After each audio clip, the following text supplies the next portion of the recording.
नमस्कार। आज हम बात करने वाले हैं रॉबर्ट फ्रॉस्ट की एक बहुत ही छोटी पर उतनी ही powerful poem dust of snow के बारे में। ये सिर्फ 8 लाइनों की कविता है, लेकिन इसका जो मतलब है ना, वो हमारे दिन को देखने का पूरा नजरिया बदल सकता है। तो चलिए सीधे इसमें डाइव इन करते हैं। कभी कभी ऐसा होता है ना कि पूरा दिन खराब जा रहा हो और फिर अचानक कोई छोटी सी बिल्कुल मामूली सी बात हो जाती है जो सब कुछ बदल देती है। एक छोटा सा पल जो चेहरे पे स्माइल ले आए। बस यही सवाल इस कविता की जड़ में है। तो कविता की शुरुआत होती है काफी उदास से सीन के साथ। सोचिए, पोएट शायद किसी बात से परेशान है और एक बर्फीले रास्ते पर चल रहे हैं। वो एक पेड़ के नीचे से गुजरते हैं और देखिए, फ्रॉस्ट ने पेड़ भी कौन सा चुना है, एक हेमलॉक का पेड़। अब ये जानना बहुत जरूरी है कि हेमलॉक कोई ऐसा वैसा पेड़ नहीं है, ये एक जहरीला पेड़ होता है। लिटरेचर में इसे अक्सर दुख, निराशा, यहाँ तक कि मौत से जोड़ा जाता है। तो सवाल ये उठता है कि पोएट ने किसी खूबसूरत से पेड़ की जगह एक जहरीला हेमलॉक पेड़ ही क्यों चुना? ये चॉइस जानबूझकर की गई है ताकि उस पल की उदासी को और गहरा दिखाया जा सके। और बात सिर्फ पेड़ की नहीं है, उस पर बैठे पक्षी को भी देखिए। नॉर्मली पोएम्स में क्या होता है, मीठा गाने वाली बुलबुल या कोयल, राइट? लेकिन फ्रॉस्ट हमें क्या देते हैं? एक कौवा, एक ऐसा पक्षी जिसे अक्सर लोग अपशगुन या बुरी खबर से जोड़ते हैं। तो अब तक हमारे पास क्या है? एक जहरीला पेड़ और एक अशुभ माना जाने वाला कौवा। क्या इसका मतलब ये है कि पोएट का दिन और भी ज्यादा खराब होने वाला है? सुनने में तो ऐसा ही लगता है ना? लेकिन यहीं पर कविता में आता है एक खूबसूरत सा ट्विस्ट। और ये रहा वो मैजिकल मोमेंट। देखिए कैसे एक झटके में सब कुछ बदल गया। उस कौवे की एक बिल्कुल सिंपल सी हरकत ने, बर्फ की धूल झाड़ने ने, पोएट के दिल को ऐसा छुआ कि उनका पूरा मूड ही बदल गया। जो दिन अब तक अफसोस और उदासी में जा रहा था, उसका बचा हुआ हिस्सा अब बच गया।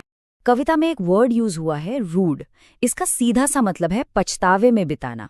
मतलब इस घटना से पहले पोएट को लग रहा था कि भाई आज का दिन तो गया, पूरी तरह बर्बाद हो गया।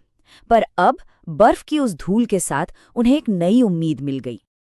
और यही तो इस पोएम की असली खूबसूरती है। एक बहुत ही मामूली सा पल जिस पे शायद किसी की नजर भी न जाती, पोएट के लिए एक बहुत बड़ा और पॉजिटिव बदलाव ले आया। ये हमें दिखाता है कि कैसे छोटी छोटी चीजें हमारी जिंदगी पर कितना गहरा असर डाल सकती हैं। तो इस कविता का असली मैसेज क्या है, इसका गहरा मतलब क्या है? चलिए इसे थोड़ा डिकोड करने की कोशिश करते हैं।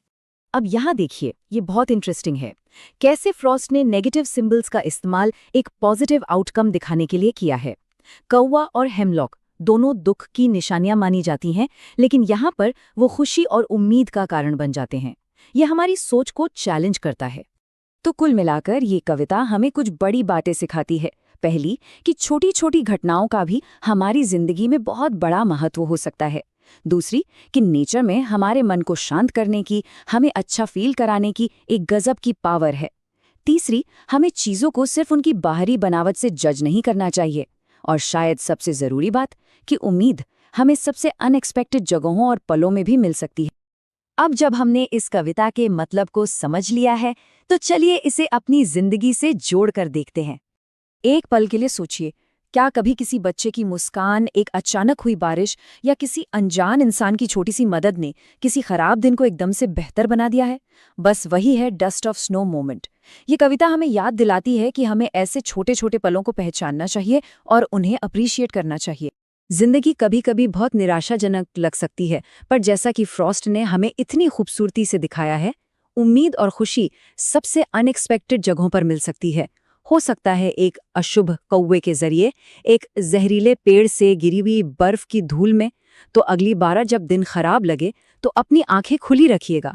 क्या पता आपका डस्ट ऑफ स्नो मोमेंट बस आने ही वाला हो।